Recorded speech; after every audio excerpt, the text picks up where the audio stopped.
Hello, and welcome to Crossing Bridges Talk Show. I'm your host, Larry Montgomery Sr., and this is my co-host, William. William, introduce yourself. Good evening, everyone. I'm William Montgomery. It's a pleasure to be here today. Yes. This week is an interesting week. Some different things happened. I'm actually in the middle of sending a text to a friend who might join us. So bear with me as I try to do two things at one time, which is never a good thing. Like eating and chewing bubblegum at the same time. But anyway, a couple of things happened this week, and I hope that we can add some of it on our agenda in today's conversation. First, the topic for today, 3 spiritual laws. Okay, I want to make sure that I get that in. I'm sure they'll be a blessing to you. It's nothing new, but it is something that a reminder. The second thing, which we may talk about first, is the what happened on Capitol Hill the other day, which was clearly a tragedy and a surprise to me. The young man who had, how do you say, attacked the Capitol by running into the barrier, concrete barrier. It's not something that most people would think would work out well in itself. And then brought a knife to a gunfight. 2 errors that usually don't work out well. Did you hear about that, Will? Heard about it. Yeah. Any thoughts? Nope. No problem. I'm just trying to type at the same time. I need you to eat up some air time here, son. Okay. I mean, as everybody sees, there's a lot of stuff that's going on that is in the news, and of course, there's always a lot of stuff that's not in the news. But it's you have people out there that just lose it sometimes, and they make irrational decisions, I should say, and bad things happen. I mean, there's ever since January 6th, it was when the insurrection happened. It seems like we only hear about certain things in the news that go along those lines. I don't think anybody's talking about Oregon, where Antifa was attacking the capital of their state with weapons and guns and all those things, but nobody in the news is saying that that's an insurrection. But needless to say, they only want us to know what they want us to know, and they only want us to focus on the things that they want us to focus on. I agree. I'm still typing, a little slow. No problem. I think we all just need to, sometimes take a step back, look at what's really going on. Most of this stuff is generated to have an emotional reaction, because when you logically think of stuff, you start figuring out how to answer and counter a lot of these issues, whatever. But when people access your primal thought process, rationale is not in it. It's, I need to attack. Somebody's mad. If somebody's attacking me, I'm gonna attack back, as opposed to being able to think about it and dodge it and prevent it from happening to you or affecting you in the future. So we got to be careful with our emotions, because most people know how we're going to respond, and they play to that.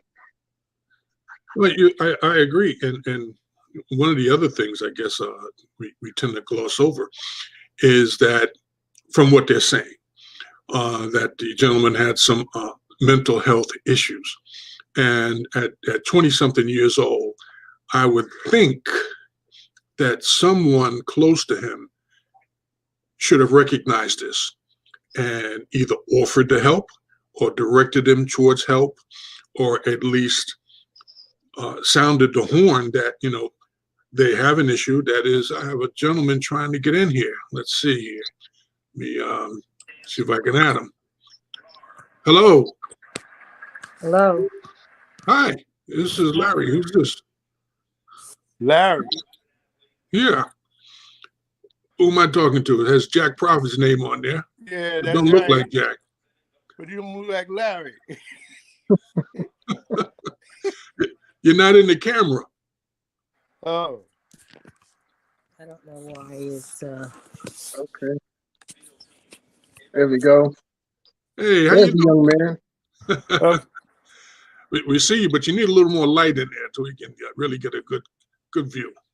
I don't know why What's your last name? I can barely. That's Larry Montgomery. Who? Oh, Larry Montgomery. You look different, like Shabazz or somebody. I can hardly hear you. I'm sure the audience can hardly hear you too. Yeah, I'm sorry. Yeah. How you been? Okay, just trying to, deal with his family stuff. Good. Okay. You look good. You too. Yeah. You know William, right? My Yeah. youngest son. William, hey, William, he was my How you doing, fan. Jack? All right. Yeah. Good to see you. Same. What's up, Larry? We were talking about the incident the other day at the Capitol with the young black man who, I guess, attacked it, if you will. Well, I don't know. I don't have a good word for it. But my point was that when people have mental illness, somebody has to know that they have somebody other than them has to know that there's a problem and should be trying to, either direct them in the right place or get them help. You know what I mean? I mean, Right. we just can't let people walk around out here knowing that they got some issues and nobody say anything to them, or try to help them. Mm-hmm. That was my thought. Okay. Mm-hmm. So Did you want to say something? Well, I'm gonna tell you, definitely, you should be able. The whole institution of government should address that because it's a citizen problem which needs some sort of structure to handle how you address the problem. But if they themselves are not willing to be sensitive, then we as people will have to do the things that wake them up. You're reaching out, and the question now is, where's the other hand? Mm-hmm. Mm-hmm. Now, if you have that, then you should be accessing those funds that's supposed to be designated for that purpose. And there's a lot of that, and a lot of more. Where that came from, if we be functional a bit that we are, so that you can address the problem. And it's an age-old problem, nothing new about it. It's just that, the country has been suffering a lot. And they're trying to address all these different problems that is new still to them while it's old to those who have been practicing. And we'll get through it. I can always believe that. But, I'm usually concerned about once people start releasing assistance to address a problem, that the persons who aren't capable of addressing the problem are the ones that end up managing the problem. And that's kind of confusing to me because I don't know if they know where they go or what their goals are and how are they equipped to address the problems. That's it. There's nothing, really mind-boggling about it. If you listen to what they've been saying, what they've been said even by yourself, you have already recognized and you have looked at things as you started out your conversation with me. People was talking about harm done to people who are not capable of addressing or managing their affairs without hurting somebody. So that shows you that it's not old as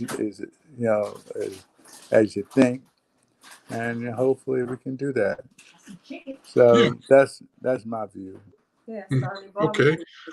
Your hand was in the way. I couldn't see you. Oh well, that's because most people don't see what I'm trying to say. I understand. William popped out. I guess he'll pop back in.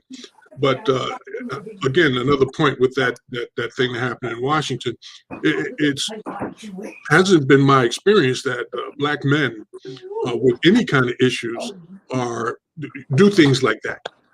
You know, earlier this week there was the one brother who had attacked this Asian woman, elderly Asian woman on the street, which was caught on camera, and that's something that I thought was a little unusual because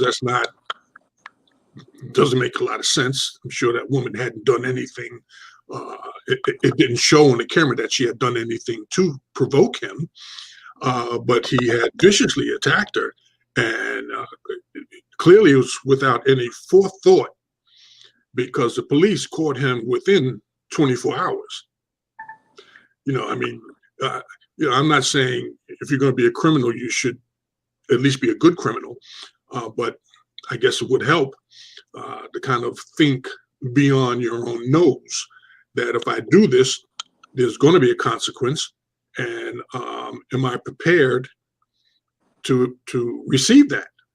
So is this coming through the paper? Your paper? Can't hear you. Is this this a concern about the Community Journal? No, this isn't. The Community Journal has passed away, and for a point there, we had the Village Press, which also kind of fell to the wayside. But that's life. And here, this show is really based on set up to have conversations with Black men and youth about manhood, fatherhood, our responsibilities, because life isn't just about me, it's about us. Well, you find that it's kind of hard for a car to move fast without wheels. And what it's necessary is people who are awake behave like they are awake. And unless somebody who have the concern step up, you're gonna have silence on in those areas that you are looking for. I didn't know, but I had an issue in my family with one of them passed, and I thought you was a cousin that was trying to reach me. Jack, I need you to speak up or get the mic, turn up the volume. Now I'm telling you, I was addressing something before you called, and I didn't know who you were. As I've known you damn near 150 years, and I didn't notice it, but I'm still dealing with some things I have to deal with now, and that's why I asked you, was it through the paper, because I can get back to you, quickly and talk too long as you want, but I got some problems I got to deal with. Okay. You have to go. Well, you wanted to say something. Well, I mean, we should thank Jack for his time, and I'm sorry? I said we should thank Jack for his time. I think he has some stuff that he has to attend to right now. Right. And so maybe I can, when is your access available? I couldn't hear you. He wants to know when can he get back with us? Get what? Back issues? No, back with us. Oh, yeah. That's not something difficult. We can figure that out. No problem. I'm just having a hard time hearing you. That's the problem. Well, look, you give me a chance to get back, I'll get back, and we'll make this conversation fruitful. Okay. Okay. Okay. And I'll William, put thanks you a on the lot, list. man. Huh? Okay. I was talking to William. See, you heard that, though, didn't you? No. Yeah. But I William can hear did. you better than he can. So Okay. And if it's something that you're doing, and you need some people to get out there with you, if it makes sense, I'll be with you. Great. okay. Okay. That works for me. You All know, right. put you on the list. You get the link every week. And we go from there. All right. Thanks. Okay. All right. Thank Thank you. you for your time, Thanks, sir. William. You're Okay. welcome, sir. All right. Great to see you again. All right. Same. All right. Bye-bye.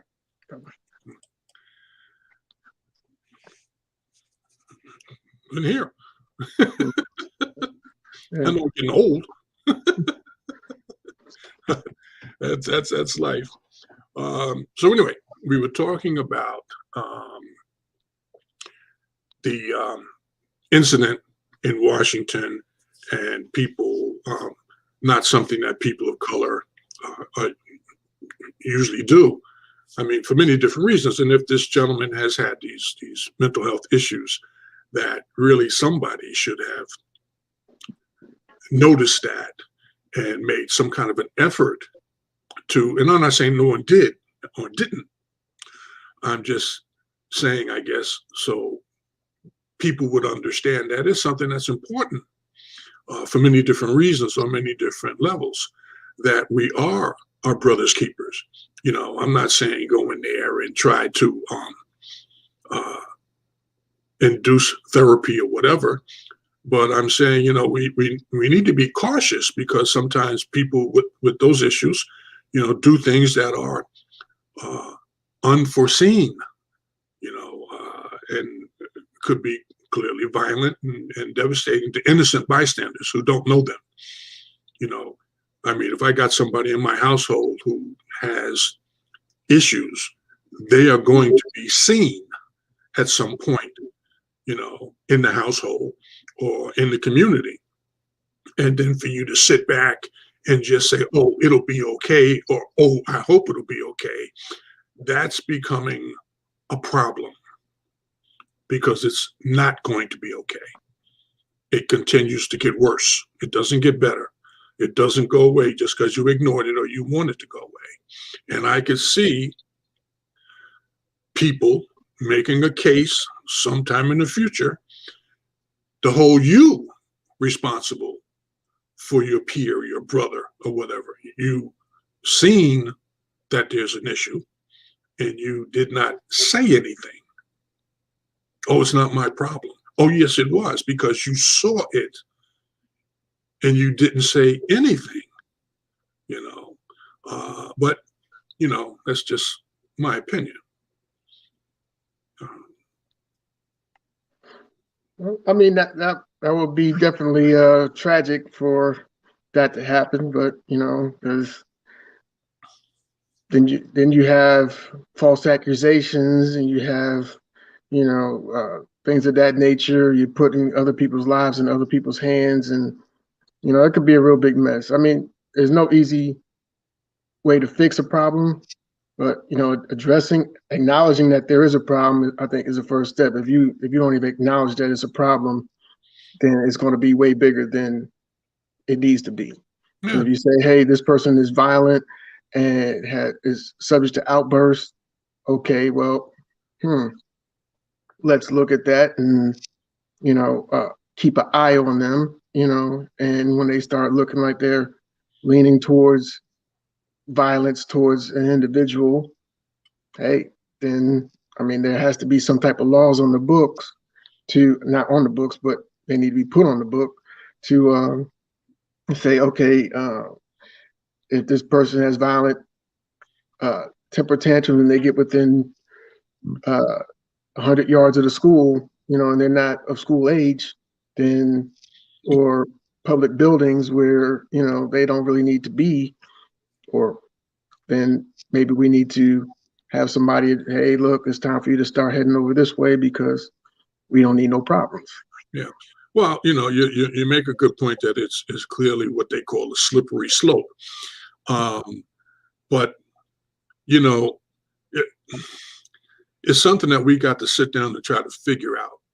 You know, and I'm not saying it has to be a national effort. You know, I'm not even saying it has to be a legislative effort.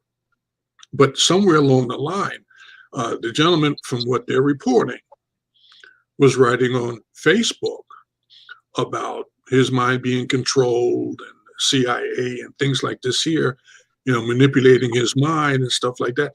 Now, if you made that as a joke, it's not really funny, but okay, some people might find it funny. But those people who know him or knew him, they should be able to say at that point, yeah, this is a consistent theme coming from him.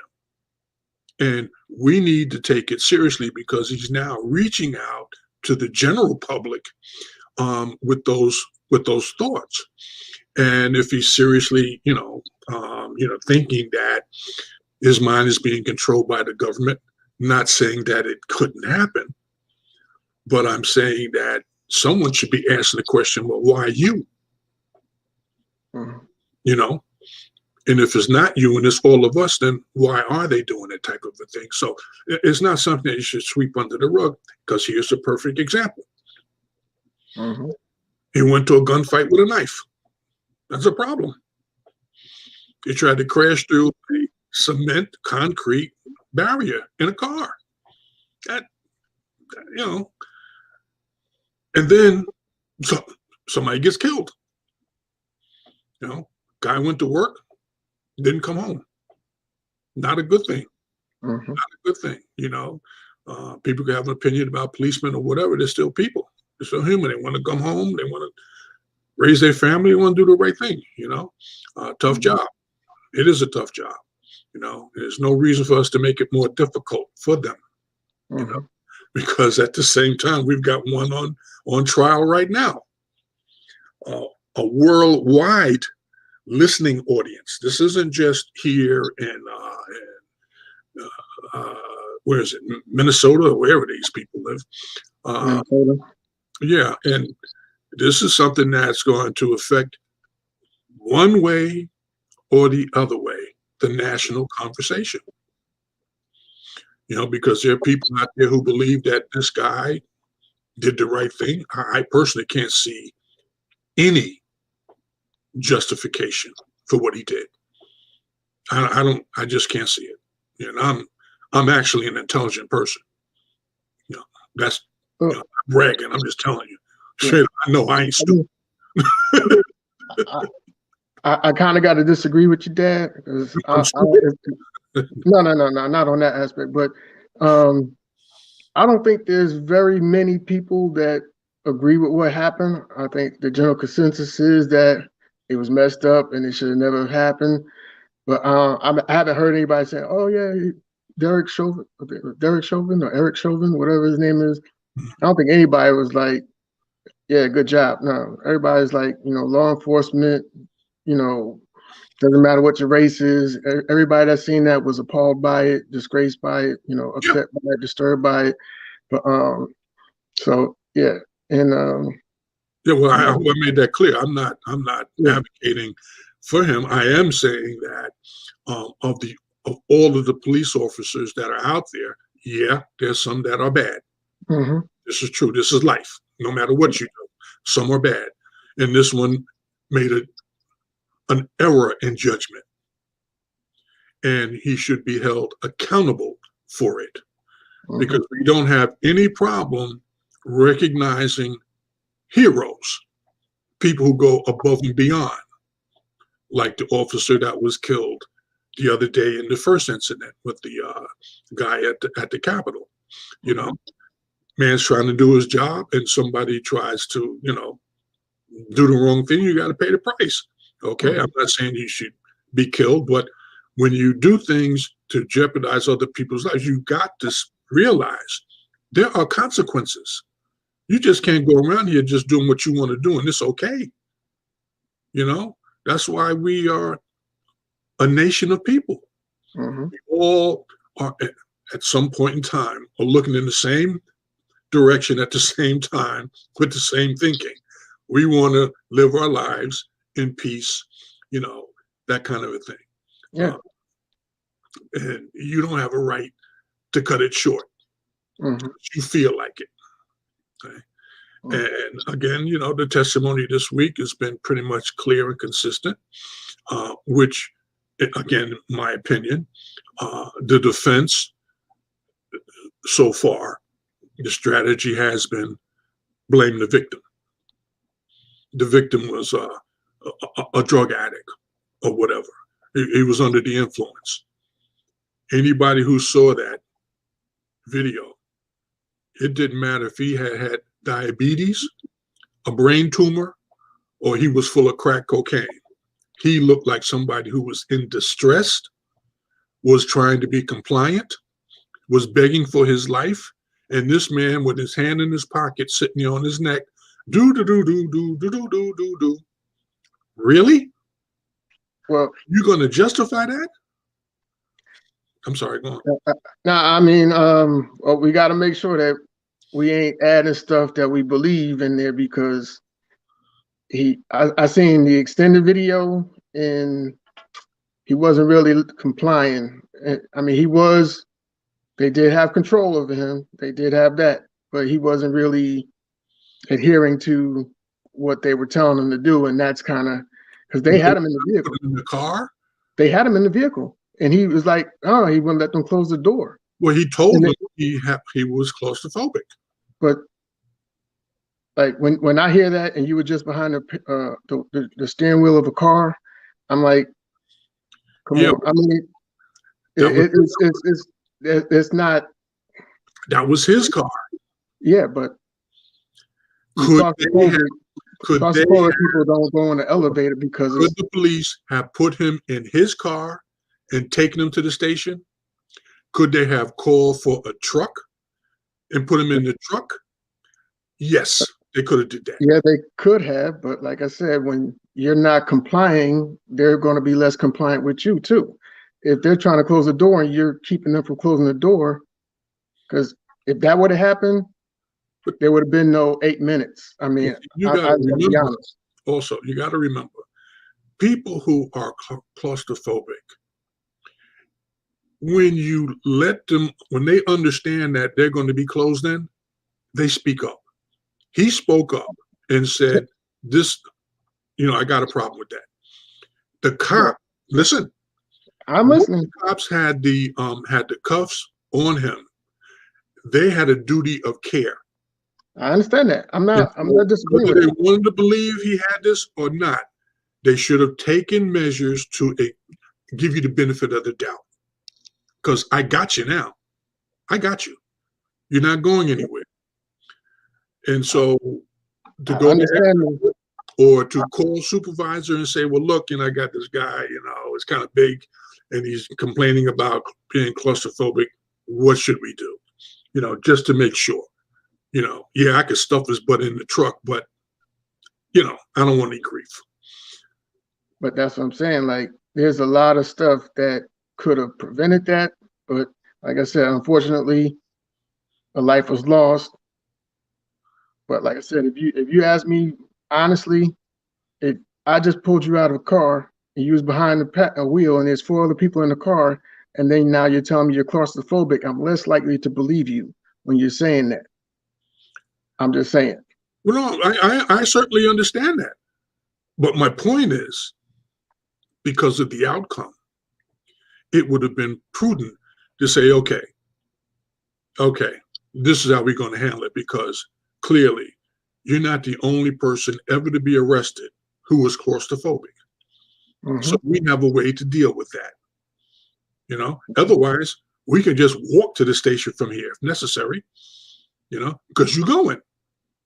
Okay? Mm-hmm. I mean, I'm sure Chauvin, or however you pronounce his name, if he knew that this was going to be the outcome of what he did, would have opted for that last suggestion, we'll just walk to the police station, because this was not worth it. And like I said earlier, the outcome, as you have a view and opinion of what happened, and I have a view and opinion of what happened, I don't see any justification to be sitting on someone's neck for 9 minutes or 8 minutes or 5 minutes or 4 minutes or 2 minutes, because there were 4 officers there. He was handcuffed. He was on the ground. If you can't handle it from then, this is not the job for you. And It's not the job for you. that's true. But we also got to look at this because we don't need any of these events happening in the future. So like when you're dealing with police, your life is technically in their hands. Whether they choose to do the right thing or choose to do the wrong thing, it's best to comply. Your rights are in front of that judge because in their midst, they're just doing their job, they're executing the job. You know what I'm saying? If they violate your rights, your time to speak up is when you go to court. That's your day in court. And you say, hey, they abused me. You get your evidence together. And I mean, just look at what happened with Rodney King.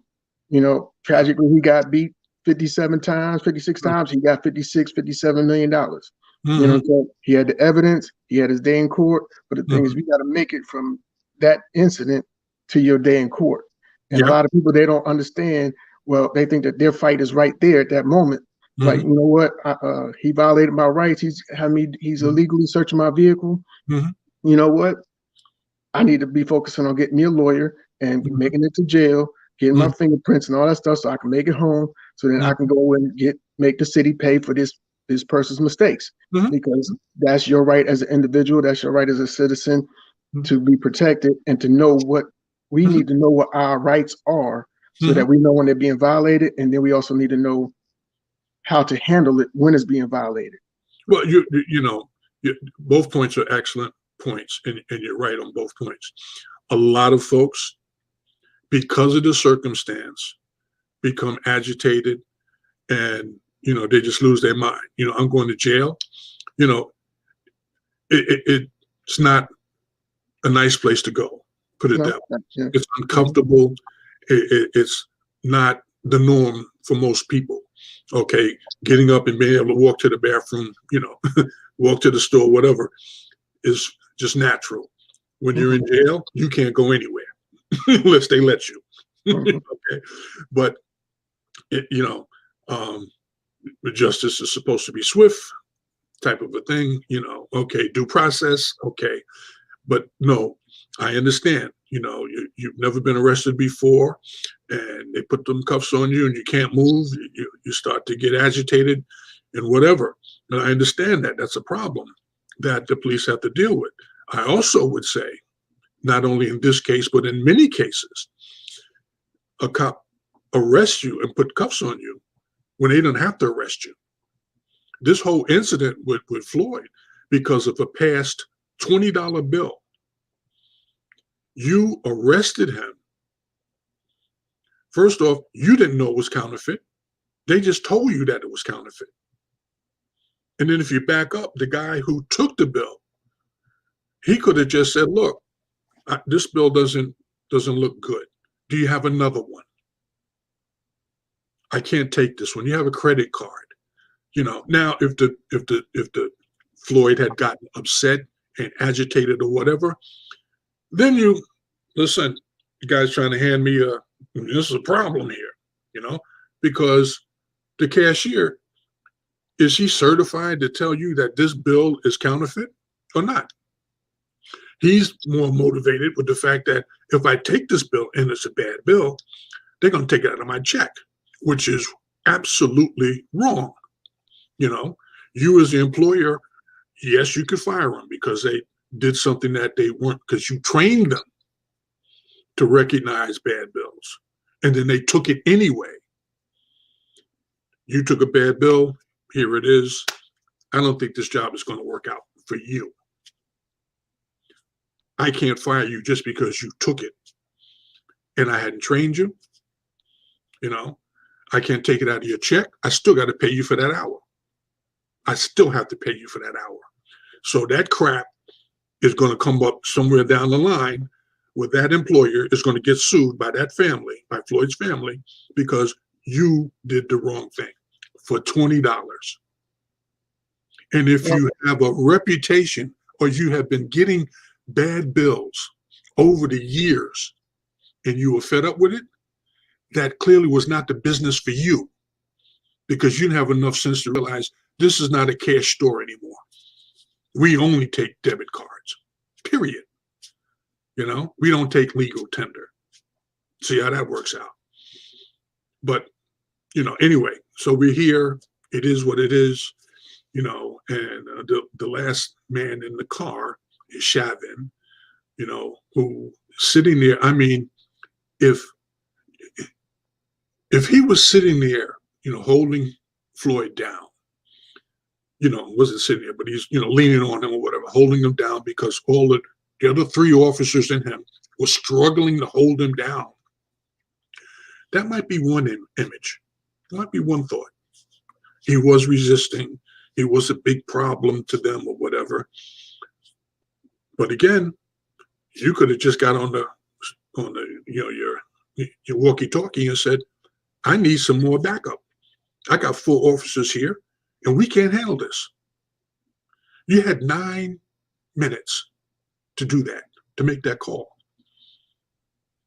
It wasn't until the supervisor was notified by dispatch after looking at a camera, there's a problem, boss. The supervisor called. Oh, I was just about to call you, man. Really? After you sat there, do on his neck. I mean, I understand wanting overtime, but no, I don't think that's the way to get it. You know what I mean? No. But anyway, okay. So, any final comments? Well, I mean, also, like you said, as a community, and if we all want the best for our people, if we know as a community that that's bad, 2 minutes, 3 minutes, how come nobody else called the police station and say, hey, look, we got this going on here? But I mean, everybody's into videotaping and video documenting stuff and, you know, voicing this, that, and the other, but nobody did anything to really help the situation other than just witness it. And being a witness to a murder is one guy made a phone call, called the police on the police. You know, he was one of the witnesses this week and said, you know, hey, I thought I was watching a murder, you know, during the situation. And so, again, you know, the few witnesses that were there, they're trying to be compliant. You know, we're trying to follow the law. You are the policeman. You're supposed to be doing your job. And I'm looking at you and I'm seeing that this is the worst effort ever in my life to see you doing what you were doing to this man for a non-violent crime. Really? No weapons? You know, he didn't even get in his car and drive off, you know, for a police chase. And you did 9 minutes on his neck. And my point earlier was, you know, the defense is coming up here with this, oh, blame the victim. He had to be high on drugs.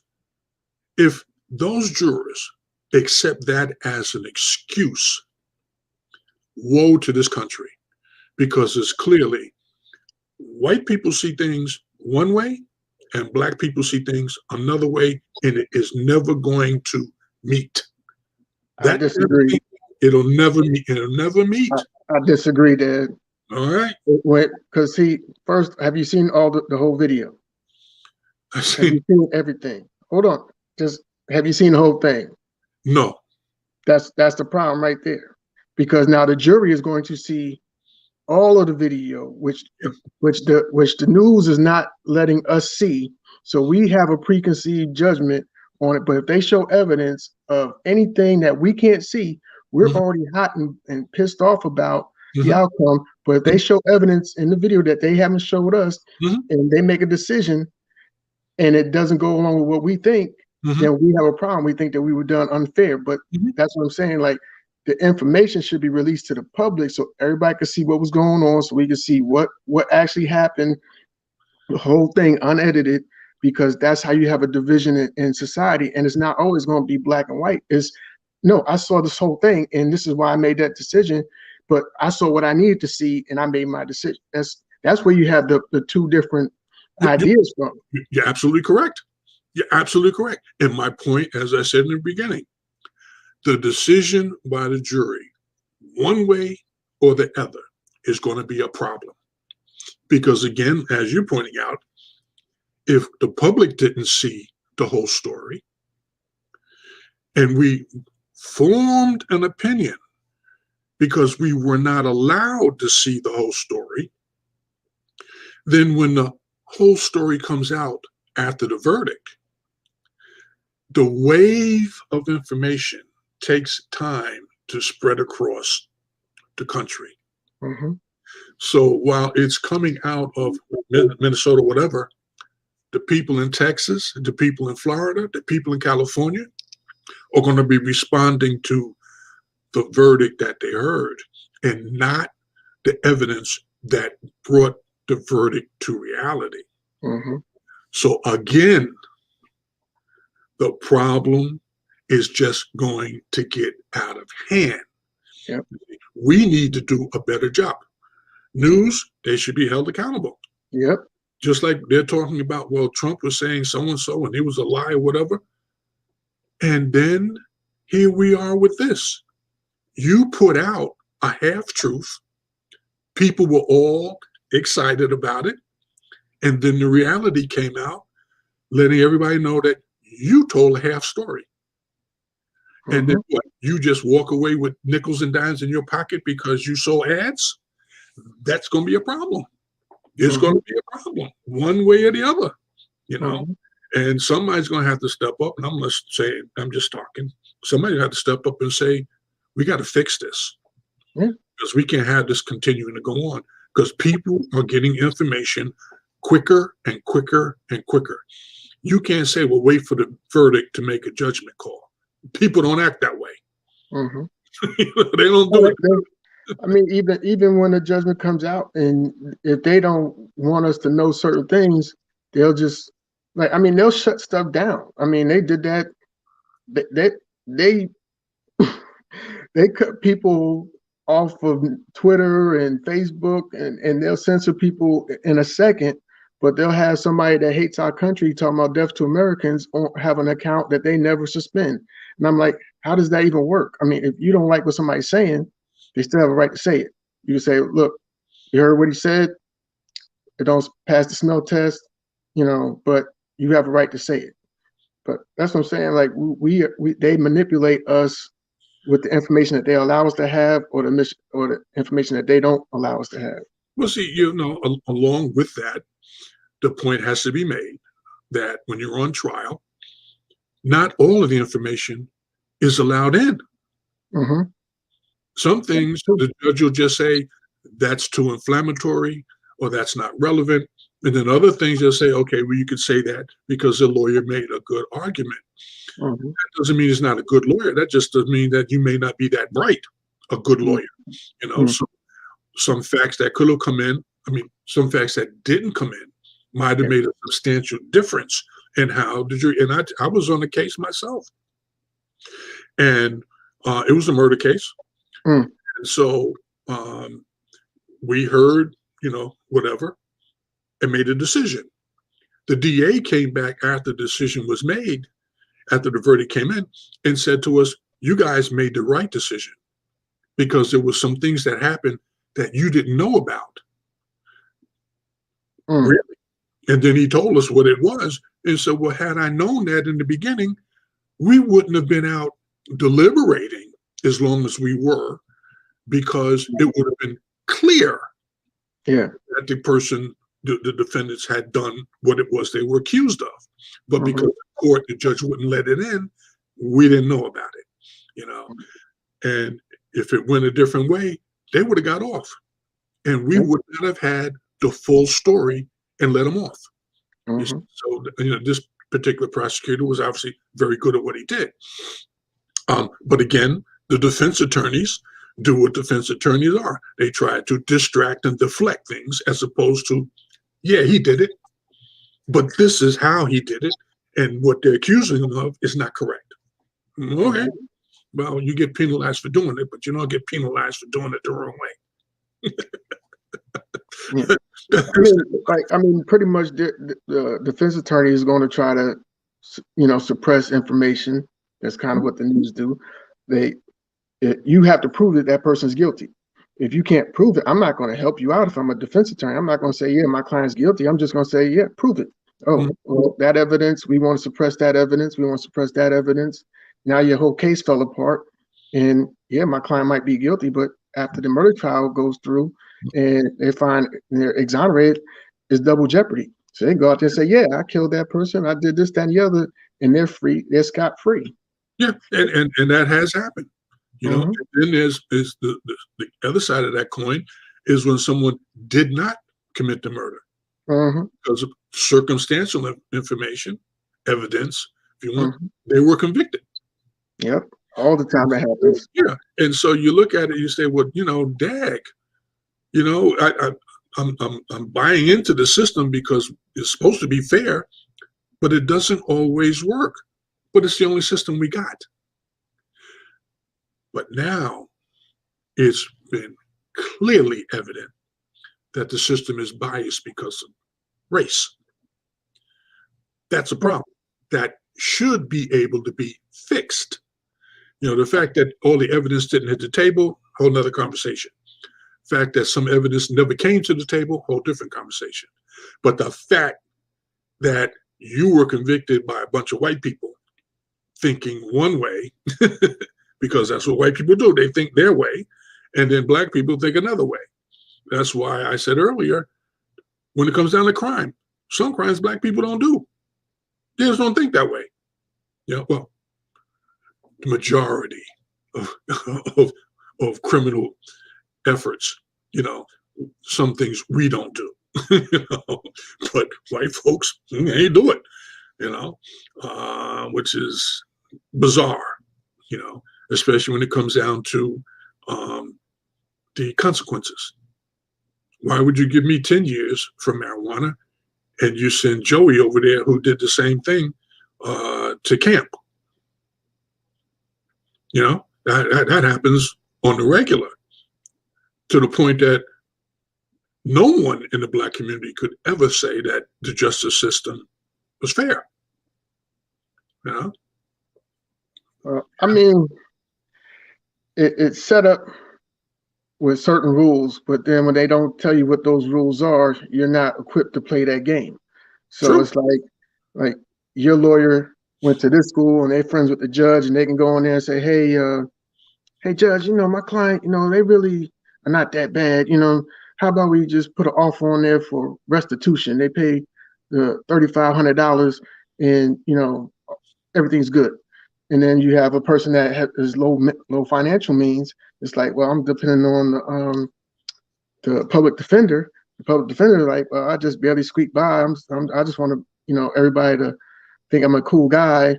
And my boss says I need to close this case like yesterday. And yeah, I don't have no time to research it because I got 500 other cases waiting on me. Mhm. So yeah, we'll just plead guilty.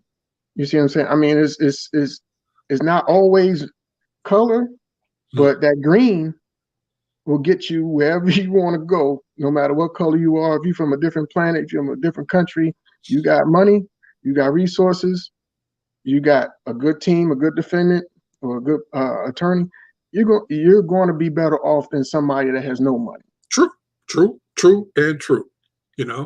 And we got to, we see that these are the problems that we have to deal with. We've got to come together and start figuring out, no, not figuring out, committing to, doing something about this. One thing we've talked about this a number of times, so I'm not saying anything new when it comes down to politics. It could be, well, the politicians aren't doing the right thing. Well, why don't you become a politician? Mm-hmm. I don't have the money. Whatever.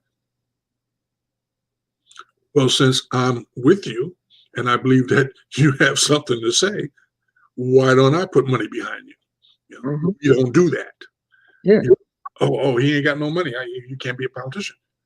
Well, some of the goobers that they have in the white community that become politicians don't have money either, but they manage to come up with it. Mm-hmm. And some of them, you talk to them 2 minutes, this fool ain't got no common sense, but you want to you want to represent everybody. You know, Mhm. I mean, really, it is mind-boggling, to tell you the truth.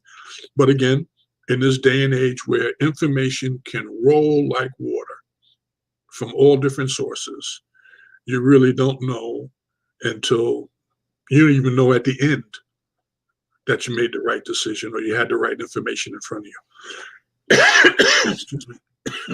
So it goes to show that controlling information is a big business. I mean, you got Facebook, they get paid off for our information. You got Google, they get paid off for our information.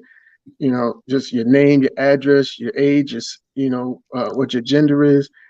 They're selling all that information every day, and they're getting paid just for you to use their free stuff. So Mhm. everything that we do is, when they say it's free, it's not really free. They're making money off you. The Yep. advertisements that pop up there, they're getting paid to have access to you as an individual. And so we need to start figuring out how we can generate our wealth and capitalize on that. And then, like I said, is once you have wealth, then they're going to ask you to come to the table because they're going to be like, we want access to that wealth. Just Mhm. like they want to get access to China because they got over 1 billion people. Mhm. You got the NBA, the NFL, all of them want to go perform over there overseas. It's all about that green. Yeah. Well, yeah, and we got problems with their and our athletic industry Mhm. here. And when you start to boil down, whether we get into China or whatever, anywhere else and make more money, is still only a certain group of people that are making the money, making the big money. Mhm. The athletes are making, some of them are making, good money, which is fine. Mhm. But at what cost? Yep. A huge The fact that we pay you a couple $100 million a year to play ball, and the owner, you think you making more money than the owner? Not at Somebody all. lied to you. Mhm. Straight up. I don't know any business, whether it's basketball or toilet paper sales, where the employees make more money than the boss and the owner. That don't happen. Right. Okay. Yeah. So we delude ourselves. But my point, just like we're talking about the Chinese community or Asian community or whatever, those people know who they're doing business with. They know what they're doing. Listen, we'll get money from you black peoples, from you white peoples, and we spend it with our people. Mhm. Period. Anything we need, we're gonna find one of our peoples to provide it. Black people, on the other hand, anybody who don't look like me or you, I'm gonna give my money to because I trust him. Yeah, that makes a lot of And they nonsense. That's what that makes. Nonsense. and they take your money and use it against you. Won't they? Yeah. You think that they did you right. Mhm. We're the only people that'll sue you to make you take our money. Yeah. Yep. If I was white, boy, I'd be laughing every day. Mhm. To the bank. People you just can't get out your own way. You can't fix stupid. You just can't, Mhm. you know. But the thing is that we can fix our stupidity because Yeah. we do know better. We just have to do better. Yep. And that's the point.